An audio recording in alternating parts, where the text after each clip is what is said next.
Hi, everyone, and welcome to another episode of Home Tech. I'm Seth Johnson, and joined for a very special episode, I have Jason Griffin here. Jason, how's it going, man? It's going great, Seth. How are you doing? I'm a little chilly. It's about 56 degrees here in Florida, and we're losing our minds. Oh man, you got your jacket on. You all bundled up. Yeah. I've got a little space heater because our houses don't even have heaters in them, just air conditioners. So, yeah, it's cold here, but actually, you and I both have some travel coming up in the next couple of weeks, which is gonna kind of wreak some havoc on our schedules. But I'll be in Germany this time next week, and it's 27 over there, so I really don't know what I'm gonna do. Awesome, man. Well, I think you'll survive, and hopefully you have a great trip, dude. I mean, going abroad is always fun. I've only had the opportunity to do that a couple of times, and it's always been really enjoyable. I'm sure. Are you getting pretty excited for that? Oh yeah. Definitely. I'll be in Berlin, a couple of other towns along the way down to Munich. So if anybody wants to reach out and grab some beer in Berlin or Munich, I'm game. So just nice. Reach out on Twitter, I guess, and let me know. Well, we are huge in Europe. Oh, so. Yeah, definitely. All kidding aside, we do have a great following in the live install community. I'm not sure. Europe, I'm not sure, I should say Germany. I'm not sure what we have going on over there as far as listeners, but that'd be awesome if anybody was listening and was able to meet up with you. That'd be fantastic. My travel plans are exciting, no doubt, a little less exotic, I would say. We're heading off to New York, where my wife is from, to visit her family, which is something we do typically every Thanksgiving. So we're looking forward to that trip. A little bit of time spent with family is always a good thing. And now that we've got our daughter, her parents are of course excited to see us, but just thrilled to see our daughter, their granddaughter, and so it'll be a lot of fun. Really looking forward to the trip. Yeah, that's great, man. Thanksgiving is awesome for that. Get to catch up with the family, and that we're actually traveling with family, so it should be a lot of fun. So yeah, for you, the weather's not going to be that bad. It's like 30 degrees in New York, 30 degrees where you are, so I think you'll be okay. I on the other hand, had to go buy a jacket because I don't own a jacket. It's kind of funny and kind of sad at the same time, but that kind of segues into the show we're going to talk about tonight, because it's that time of year. We've got to buy some gifts for people, and it is, yeah. Yeah. This show is actually going to air on Black Friday. Which is kind of exciting. And we're going to actually do a show here based on some of the things that you and I are looking at for the holiday season, and technologies that we're getting excited about, and a few particular projects. And we'll mention a couple of deals we've spotted out there for home technology enthusiasts, and we'll get into all that. So yeah, we've been excited to do this show. It's always a fun time of year to kind of take a step back and really look at the big picture and what's happened over the year, and just kind of reevaluate the landscape. Yep, definitely. So I mean, the first thing we talk about, and I don't have my bell. Darn, it would be perfect. Christmas bells for hubs. Right. I'll just edit it in, and no one will know be the wiser. So yeah, the first thing we can talk about is hubs, and there's a number of them out there on the market these days, and they're all, they've all got their pluses, their minuses, their pros, their cons, and their price points, right? So yep. you can go the professional route and have like a Control 4 system or a Crestron system put in, and they have their own. We don't call them hubs; we call them processors, because they're closer to being an actual computer. But then you have little small devices that are just popping onto the market, and they're all over the place. You see them at Home Depot and Lowe's and Best Buy.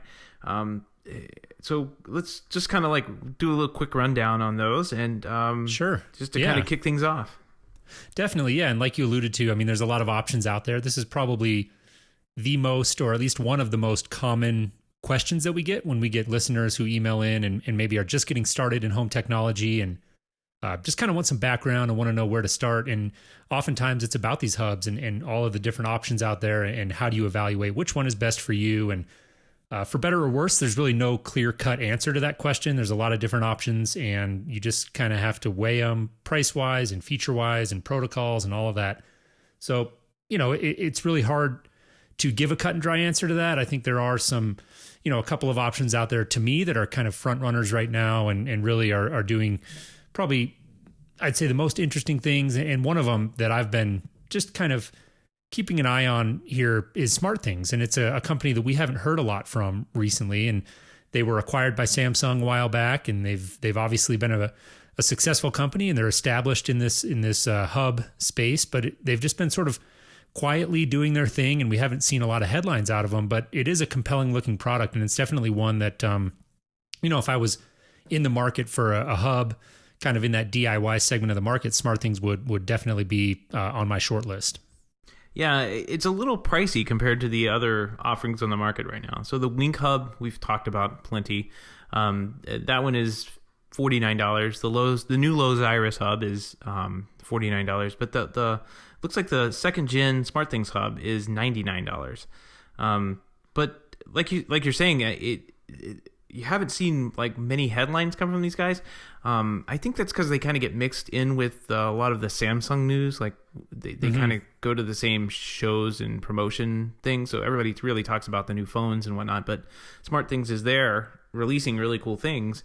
But they haven't just been able to kind of like shine in front of all that other stuff, you know?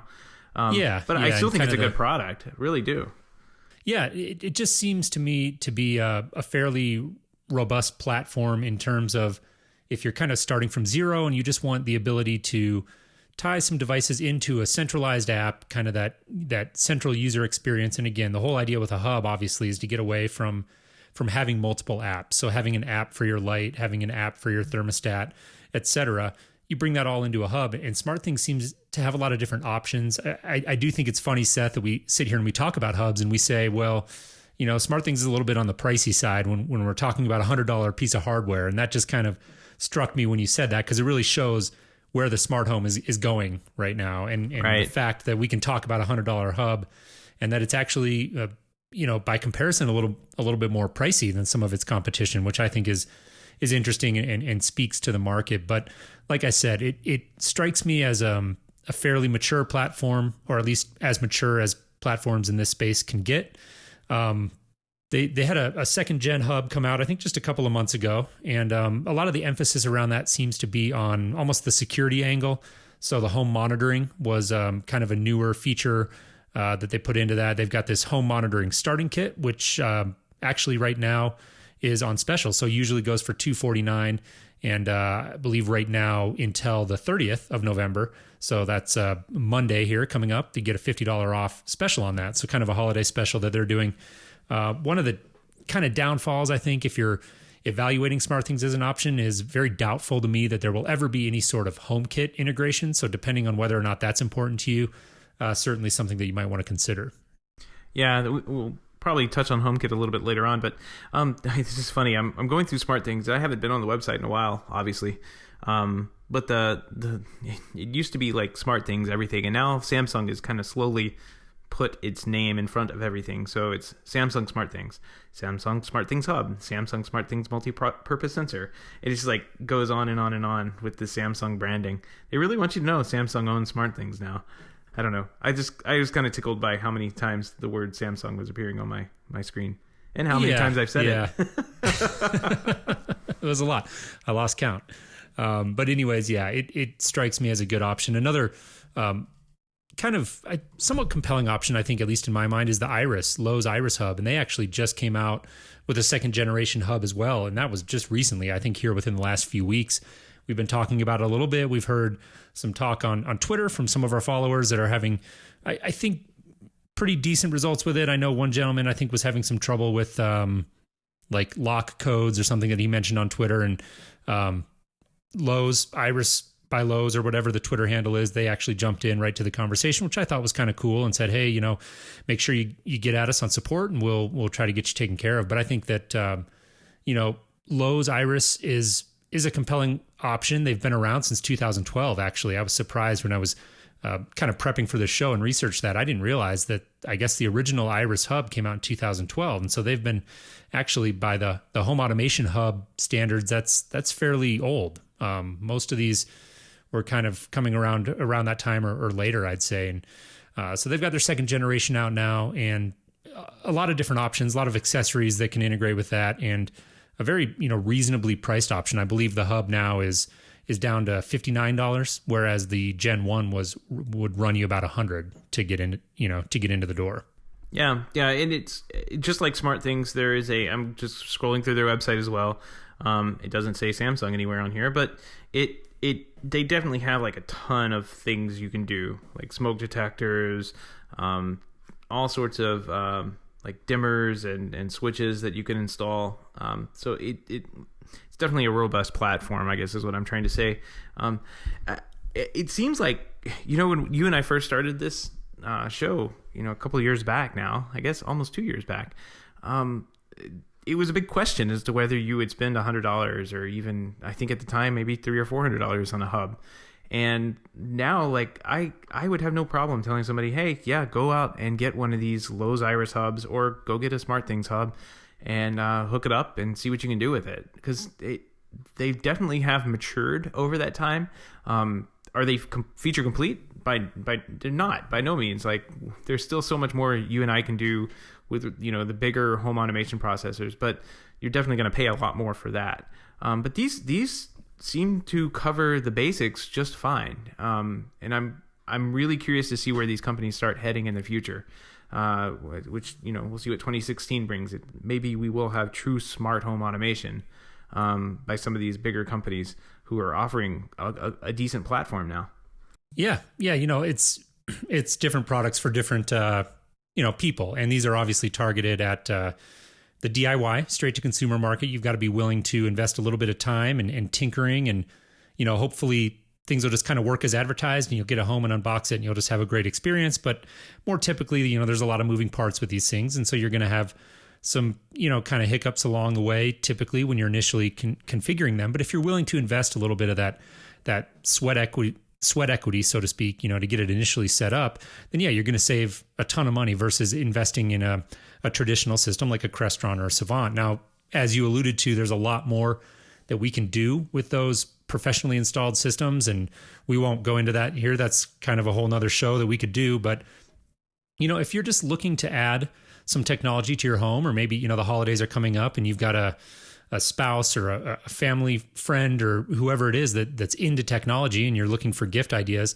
these things are very affordable and great ways just to add some intelligence and some connected technology to your home without breaking the bank. And so I think these hubs have continued to get more and more compelling. We kind of saw a rush of them last year. 2014 was sort of the year of the hub, and I felt like we were ringing that new hub bell almost, bi-weekly practically. And that's kind of slowed down a little bit, and we've seen, continued development, but not really at the same pace that we were seeing back in, 2014, late 2013. But again, just a compelling category and a great way. If you're just looking to get into home technology without breaking the bank, there's a lot of great options out there. Yeah, and let's go ahead and talk about the hubless option, which you do have if you're on the Apple platform. You could use HomeKit products, and as long as there's a HomeKit compatible product in the category you want to buy, you can get that and use it without a hub at all. The hub is your phone, and your phone communicates directly to the device that you want to control. And you don't have to spend this extra, $100 on buying a hub. It's just kind of nice, I think. It is. But, like we've talked about before, I think that's really the big question still with HomeKit is how long is it going to take for more products to kind of get to market? I mean, we're seeing it and it's getting there, but it is kind of that waiting game. And so you've got, on one hand, you've got a platform like SmartThings where you're buying the platform for what it is now, and I guess where it could go in theory. Whereas HomeKit is sort of maybe more of a long-term bet, one could say, or one could make that argument at least, where if you're kind of an Apple person through and through, and that's always been your technology of choice, then you can kind of hitch your wagon to HomeKit, but you're going to have to wait. You're going to have to be a little bit more patient for the actual products to get to market. Right, exactly. It's good. That's a good point. If you go look at like what is compatible with HomeKit on Apple's website, and then come back over to the SmartThings website, or Iris, even or Iris, there's no comparison. There are so many more products, and that's because they're able to pick up a lot of the Z-Wave products and integrate them with their system, which that's not what HomeKit's trying to do. They're trying to trying to start a completely different way of thinking about this. So all that existing product that has been used for years in our markets, really, like Z-Wave and Zigbee product, that type of technology is becoming available for the hub markets like Wink and Iris and SmartThings.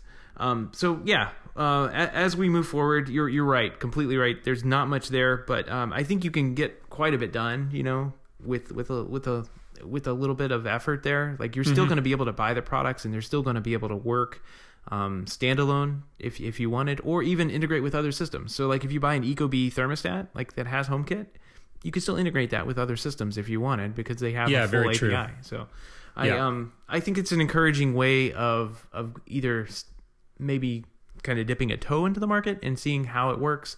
And if you wanted to, like, even if you got a Caseta system, right, that works with HomeKit, maybe you wanted to move into something bigger, like you could integrate that with Control4 or Lutron or Savant, or Lutron is Caseta, but you got to get at my point. Like, as long as these companies have a valid API exposed, they can integrate with anything, which is awesome.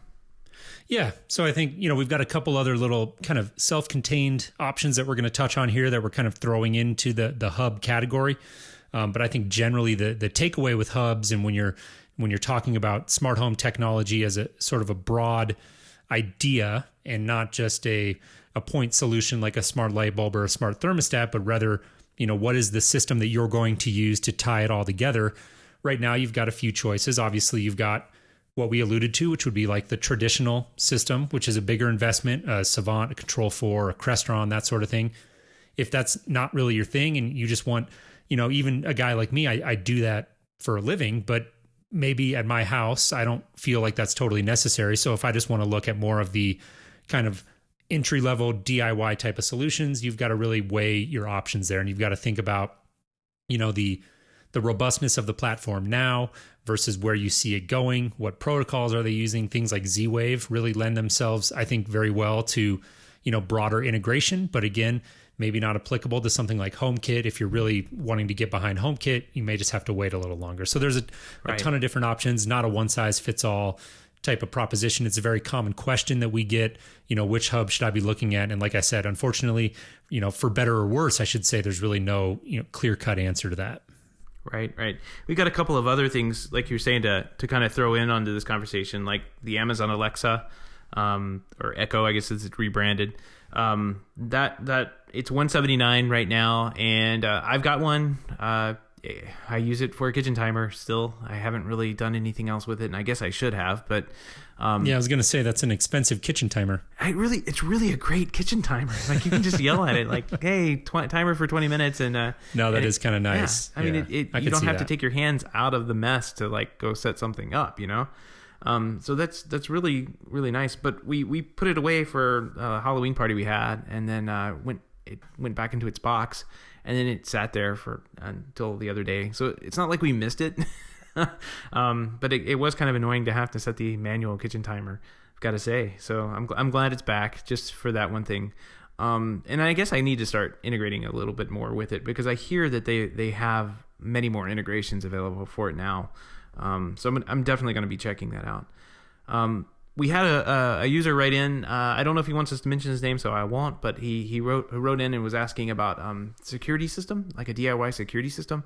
I think we've covered two of them already, like SmartThings and the Lowe's Iris system would work. But he was asking specifically about Piper, which is a kind of a self-contained security camera, all-in-one type system, and they're somewhere between $200 and $300, depending on which model you get. And yeah, it's not a bad deal if you have like a smaller home. I don't think. Like I was looking at my house, like when he was talking about this, I was like, this would be great if I had one of these. But then I started looking around. I'm like, I really can't. I would need like 3 of these to cover my floor plan, just because there's like walls in the way, and you never get to figure out like who came in the door and where they went. It would just be like, oh, they disappeared behind this wall and I never saw them again, but all my stuff is gone, So right. I would need 3 of these to get full coverage and feel comfortable. And at that point, I may as well just buy a real security system, because I've already spent almost $1,000.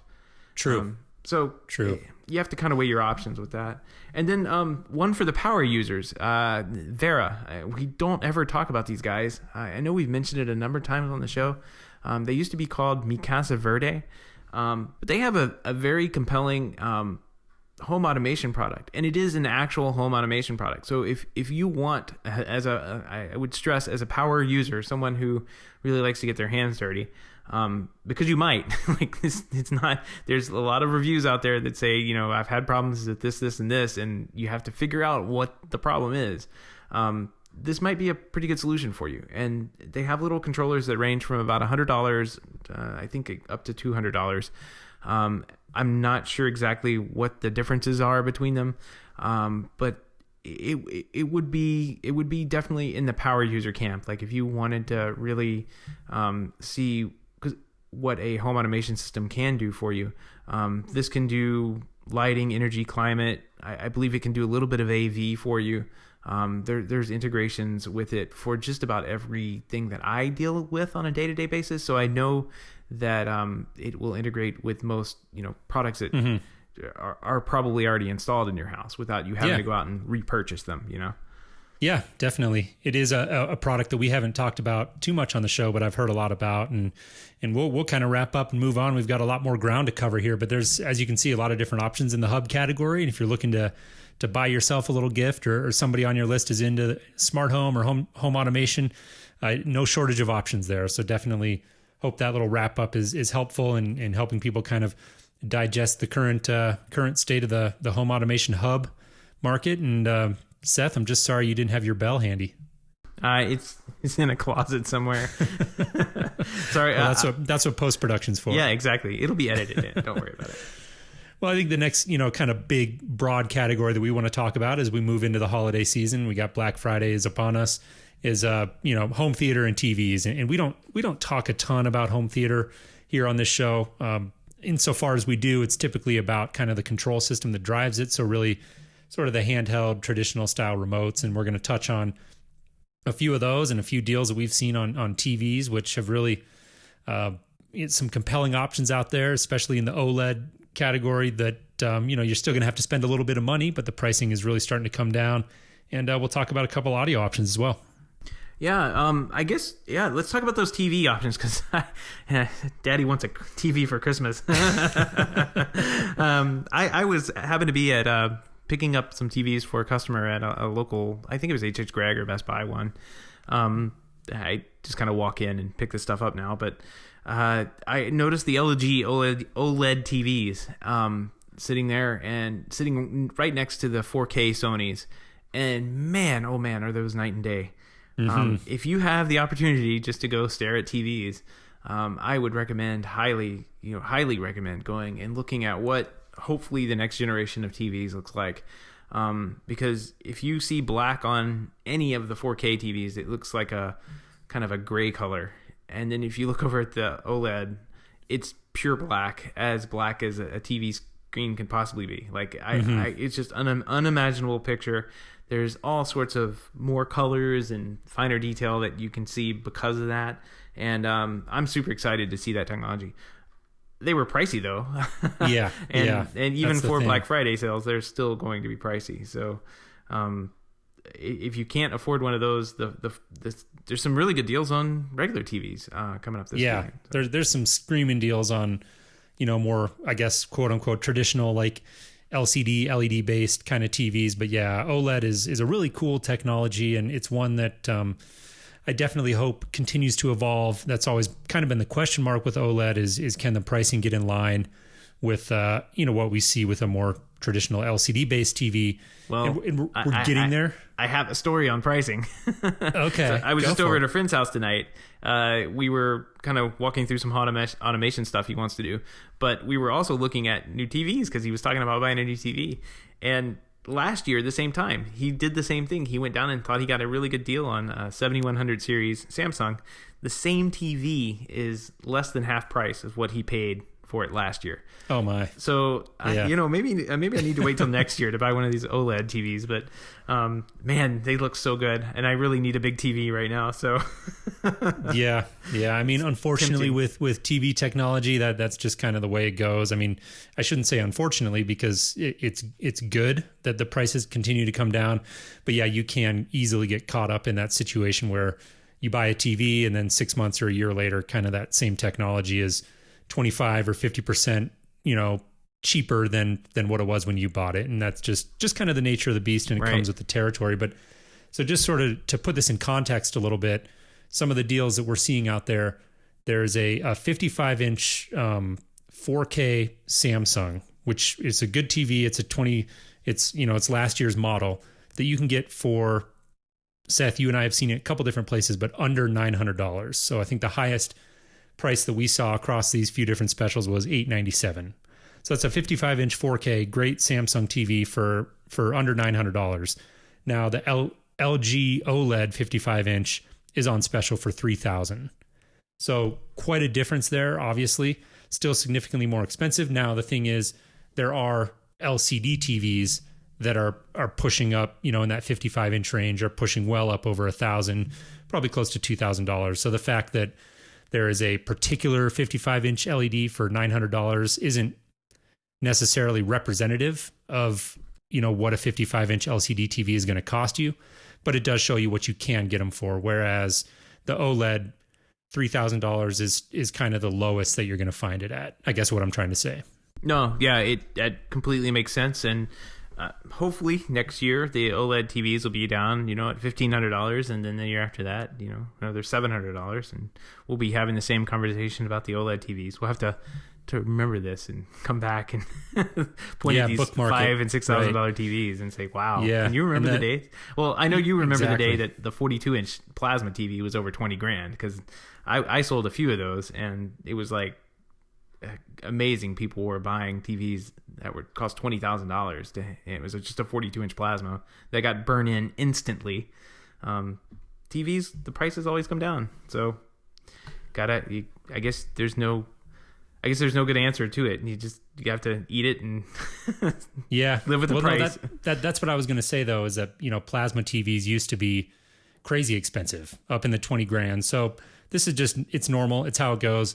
I did get a chance to go look at the LG OLED TVs when I was out at CEDIA this year, and they do look fantastic. It's a very cool technology, a very different approach to how the picture is replicated or put up on the screen, and kind of the whole architecture and how that technology works is completely different and very cool. Really does lend itself to a great picture, really dark blacks, really rich colors, and technology that I'm definitely excited about, but one that I, for one, will be holding off on, not this year. Maybe, like you said, maybe when you and I circle back next year and do our Black Friday show for next year, maybe at that time, but that remains to be seen.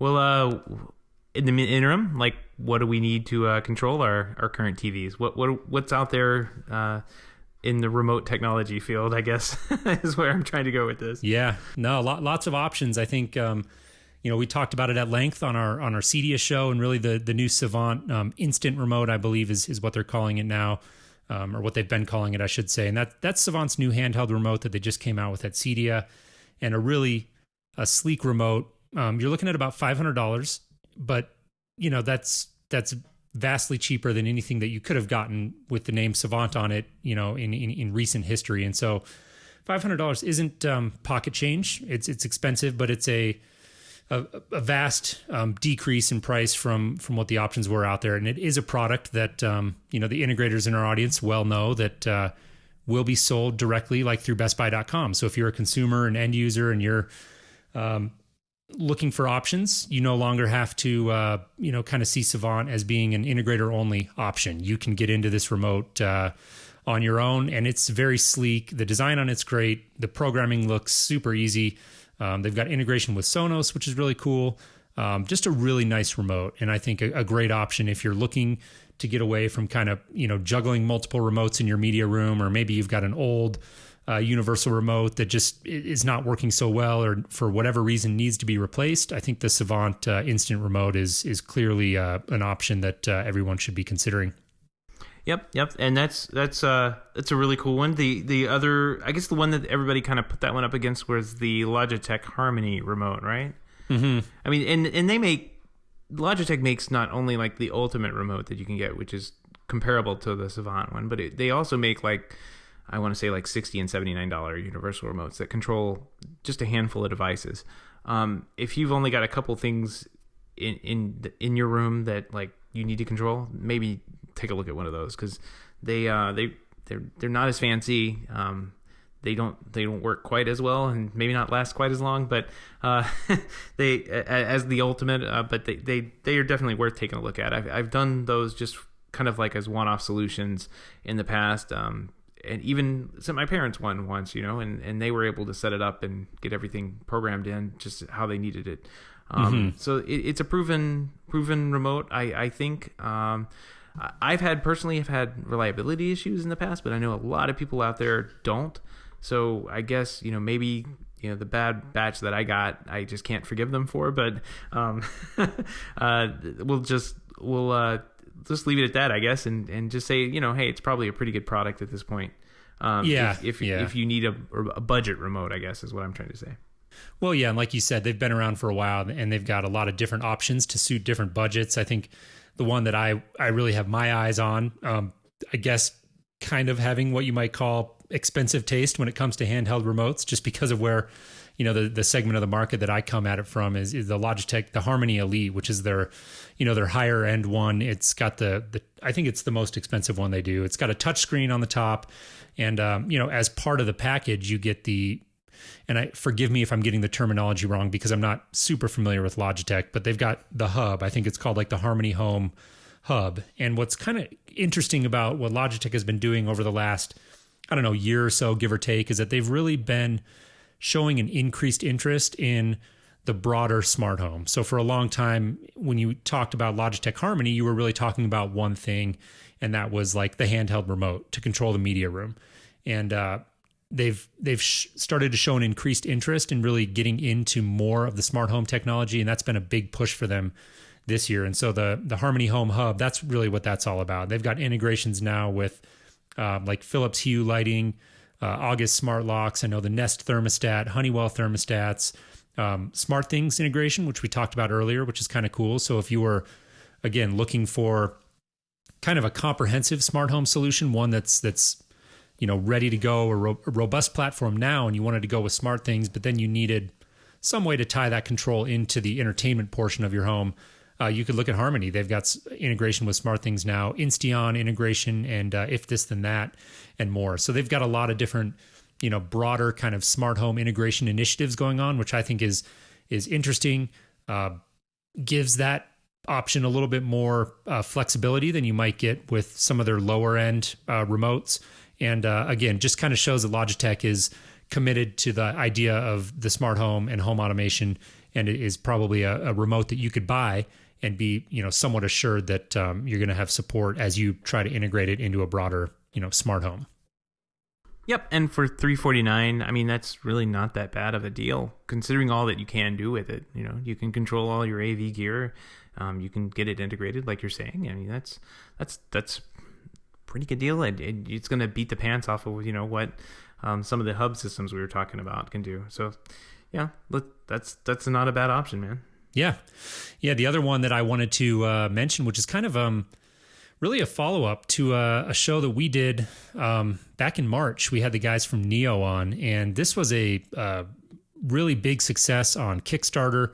I forget the numbers, but they had just a very successful Kickstarter campaign and a really sleek remote. We'll include some links in the show notes at HomeTech.fm/89 that'll point back to that previous episode we did, as well as maybe to their website, so you can take a look at it. But they came out with this remote that's got a touch screen on it. Very cool. I won't try to describe it. A picture's worth 1,000 words, but really a great piece of design.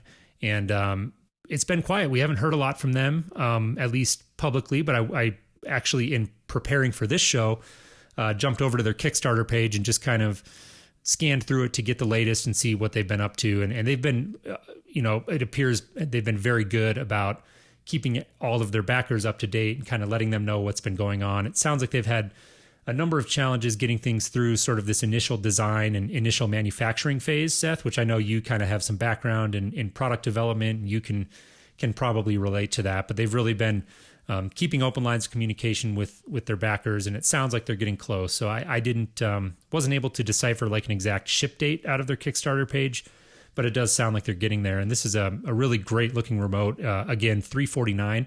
So it looks like the same exact price really as the Harmony Elite remote that we were just talking about, and a really cool story behind the remote. And I think one that anyone who's considering a handheld remote for their living room should certainly be taking a look at. Oh man, if this thing was out right now, this would be at the top of the list. Like, I just wanted to ship so badly. Like you said, they had some problems, it looks like, during some of their manufacturing, and now they're kind of having to retool and fix things up a little bit better. They're going to do what they call a production. They do an entire run of like 300 units, it says, where they're going to test out their entire production and supply chain process. So if everything goes well, then they should be able to gear up and run about 20,000 units per month. Which I don't think is going to meet their demand, but they're definitely it's going to be hard to get your hands on one of these remotes, because man, if you look at this thing, you instantly want it. And I really hope it works well. I really hope that $349 is $349 well spent, because I definitely want one of these things, and I wish it was shipping right now. yeah, no kidding. It is a great looking remote, and actually, to date, that episode that we had Neo on, we had it's been one of our most popular episodes to date. It's been downloaded a bunch of times, and really, I think they've got a very loyal community of people behind them, and people who are interested in seeing them succeed. And I think it's been a great story. We really enjoyed Raphael was the gentleman's name that we had on. We really enjoyed chatting with him, and it was cool because he kind of comes from a similar background that we do. If I'm recalling correctly, he was sort of a traditional systems integrator and saw a need in the space for a little bit of innovation when it comes to the handheld remote and controlling the media room. And so he took the initiative and went for it, and has been so far met with great success. And it's definitely a remote that I'll be keeping my eye on moving forward. Definitely. So when you cover a little bit about media streamers, there's a number of them on the market these days. Yeah, a lot of options here, and these are all things that we've alluded to in recent shows, because there's been a number of releases just recently. The new Apple TV, obviously, being the first one that comes to mind, starting at $149, and the more expensive one that I think has more memory goes for, I believe, $200.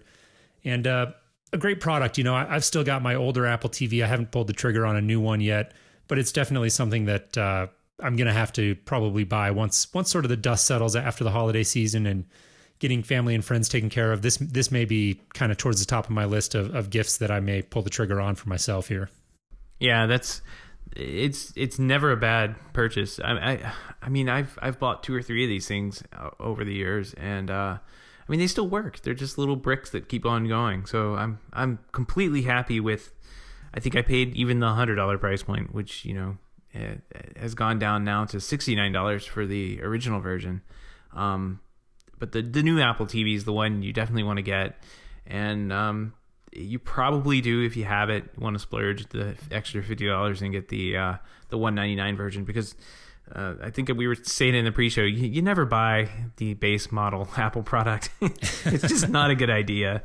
For whatever reason, Apple has always put out 2 or 3 or 4 different products, but the base model is kind of like the crummy one that just doesn't get quite all the good updates, and for whatever reason always has problems. So definitely if you can splurge and get the extra $50, especially if you're playing games, I think that's where that extra memory is going to come into play, because that's the games can actually download and store locally on the system there. So if you run out of space, then you're gonna have to go through and delete games, and it's probably not a good thing. But again, with Apple, you always want to kind of like get the next level up. I would definitely recommend go ahead and splurging for the $199 version if you can. We talked a little bit last week about Roku, and if you're not in the Apple ecosystem, still a pretty good product. The 4K version of Roku is actually $129 so much less than Apple TV. And it does a whole lot. So I think you were saying you like watching, or you could get Amazon Prime on this thing, and you couldn't on Apple. Yeah. Well, yeah, we were talking about that. And actually what I was saying is that Amazon Prime, I'm an Amazon Prime guy. I have been for a while, but really have not made use of their video service. I've always just used Amazon Prime because we buy a lot of our kind of household goods, and, we have a baby now, so diapers and things like that are great on Amazon Prime. I think they actually, maybe could do a better job as a company of letting people know that as an Amazon Prime member, you do have access to that. Because for a long time, I didn't realize that, to be honest. It's just not something that I've really, utilized over the time that I've been a Prime member. But part of that has also been that I've never had, I felt like, a great way to watch it. And I know that there are, a number of options if you got like a smart TV, or if you've got a smart Blu-ray player or whatever, that you can get access to Amazon streaming. But really, I don't think that you ever get kind of that same user experience and the same sort of user interface and kind of reliability that you're going to get from a purpose-built streaming box. And so I think Roku, really for me, being an Apple guy, Apple TV's always been my thing. But if there was something that was going to kind of push me towards a Roku, it really comes down. And this is what I tell my clients typically if they ask, is it comes down to kind of the streaming services that you use. And obviously with Apple TV, you're not going to get Amazon streaming, and with Roku you are. So that's kind of one of the big ones you can point to. Obviously there are other differences. I think Roku, one of the interesting things that we touched on, I don't remember if it was last week or the week before, but we talked about how they just actually released the Roku SE, which is the 1080p version that now they're selling for, I think it was $50. And that's just crazy cheap. And so that, if you don't need 4K and 4K is not a big deal to you now, $50 is a very minimal investment if you just want to have maybe that second option to be able to do Amazon in your current media room, or maybe you've got, who knows, like a guest bedroom or the master bedroom where you just want the ability to do some streaming and you don't currently have a great option to do it. Roku's got a couple different ways that you can approach that. Yep, definitely. It's a good product and at a very good price point, I think. So it's definitely one. It's almost like I said last week. It's a stocking stuffer. So you can just put it right in there and put it in the end there. Exactly. On the toe part. Yeah. Well, if you want the real stocking stuffer, it's the Chromecast 2, which I think is $35, which just crazy. A little bit of a different architecture, as I understand Chromecast. You got to kind of have the streaming is sort of, the horsepower is really happening on, I don't know, like your laptop or your tablet or whatever it is. But again, $35, great option. And maybe I'm just not understanding Chromecast correctly. Not a technology I've ever taken a really hard look at. It's just always amazed me how inexpensively they can sell that.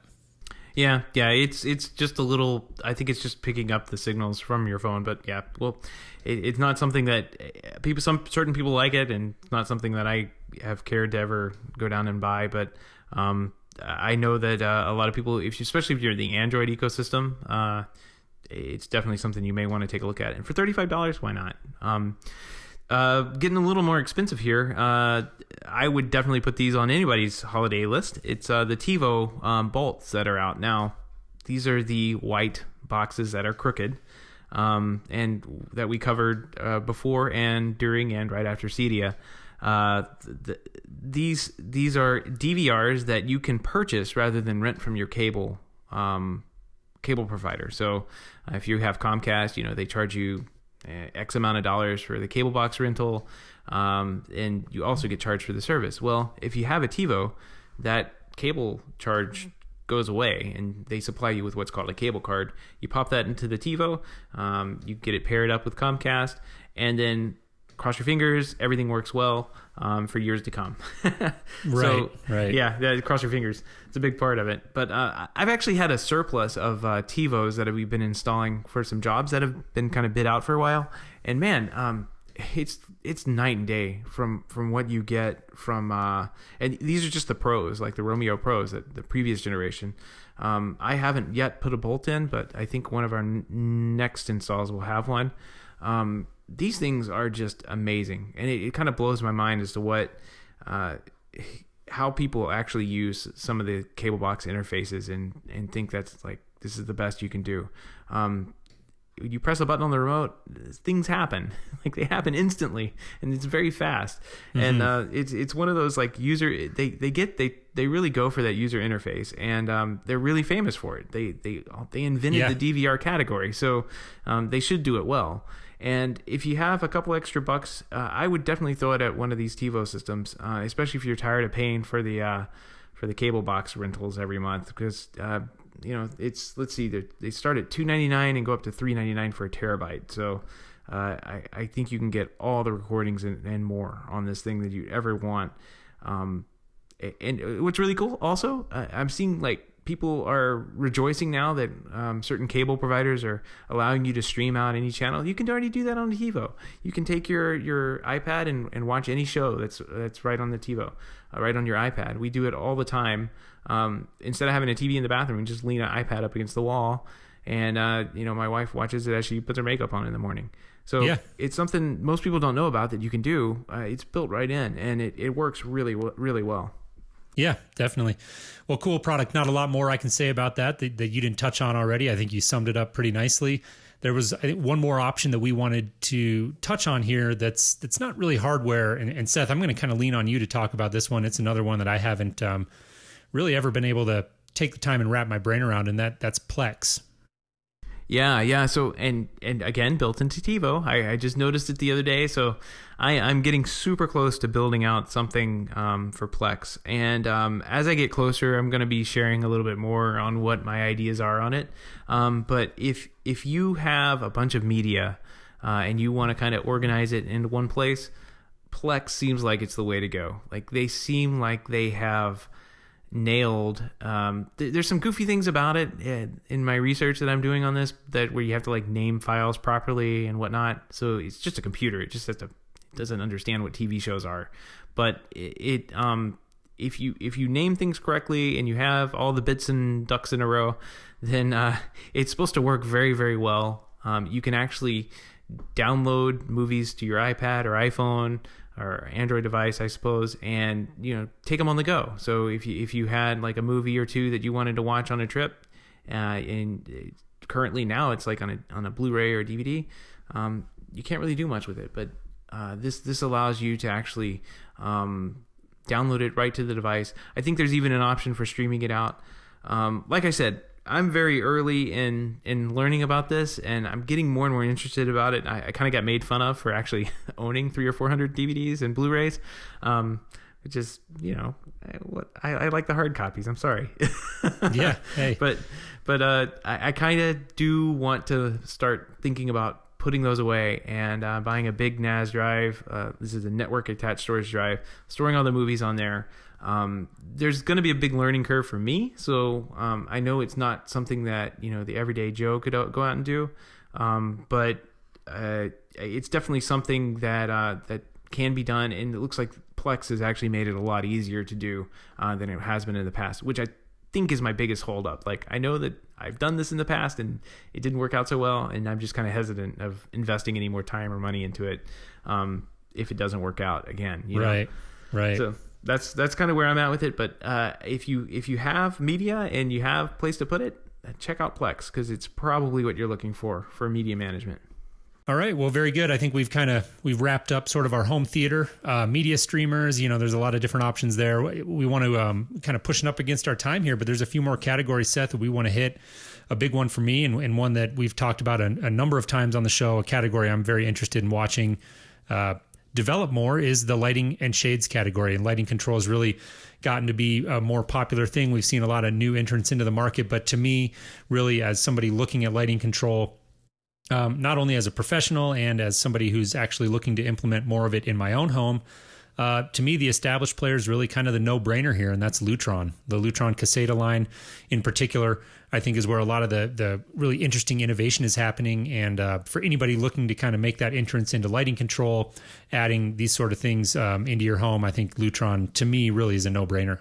Yeah, I agree. Now, it's funny you say that they're the leader, but they may be the leader in our minds, but I think most people would think, well, why aren't you talking about like Wemo or the Philips Hue lights? Like those would be considered the leader for most people who have purchased some kind of smart lighting device in the past, couple of years.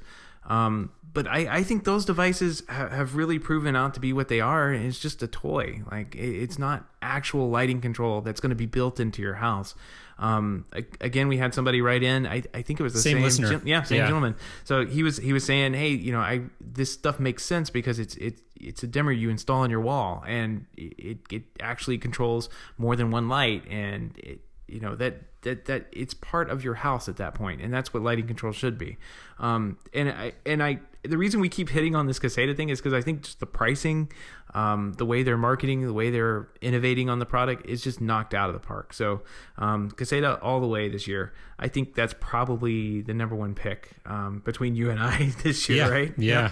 Yeah. They've got some kits on special, looks like running through December 31st, 2015. So you've got basically until the end of the year. You can go check out their website, see some of the specials they've got going on, and a lot of great stuff there. I think one of the interesting things I'll touch on really quickly that we alluded to during the CDS show is their the Connect Bridge that they also put out. So if you're an existing Lutron owner and maybe you own a Radio Raw system or a HomeWorks QS system, and you're hearing us talk about all this innovation happening, in the Caseta line, kind of down market, the less expensive option, and you're kind of feeling like, well, hey, where's my HomeKit integration, and where's my, if this then that, and I spent a boatload of money on this, and where is that? And that's really what the Connect Bridge is all about. They're bringing a lot of this cloud infrastructure, HomeKit, works with Nest, all these sort of things, even to their higher end system. So Lutron seems to be doing a lot of things right. The Serena Shades line, we didn't even really touch on. And that's kind of their entry level, very affordable automated window treatment category that integrates with the same Smart Bridge and Smart Bridge Pro that works with the Caseta line. So there's a ton of different options there. You got the Pico remotes, which are really inexpensive. So great, very flexible options, very, established company that's been doing this for a very long time.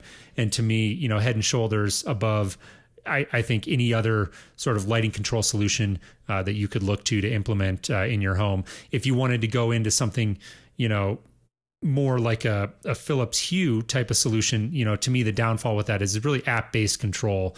And if you've got a Philips Hue light bulb screwed into a socket that's controlled by a light switch, and somebody turns that light switch off, well, then it's kind of all bets are off, and you really you lose it. And the great thing about a line like Caseta is that the smarts and the intelligence are actually built into the switches themselves and the dimmers. So great solution, and I think really a no-brainer if you're looking to implement lighting control in your home.